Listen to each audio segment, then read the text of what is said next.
There was an art student I met a couple years ago, and she knew that I drew all the time. And she came up and she says, "How do you do it?" And I knew what she meant, because I've said that, like, how do you do it? Like, I'm depressed, I'm not doing art, but I know I should be. And I asked her what was going on. She said, I was doing these paintings, and now I have these like blank canvases, and I just am overwhelmed. I said, you know what you got to do? I said, just go to your studio and just make the worst painting you ever made. Just make a mess.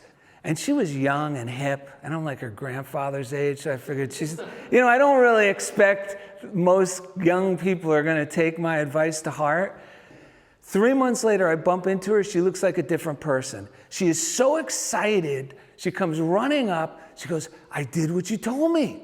And I, what? Like, I forgot. She goes, I went home that same day, and I said, I'm going to make the worst painting. I don't care. I'm going to believe this guy because I can't not. And I did it, and it was like the best painting I ever did. And then after that, I just kept going. And now I'm having an exhibit. And I was like, man, hallelujah.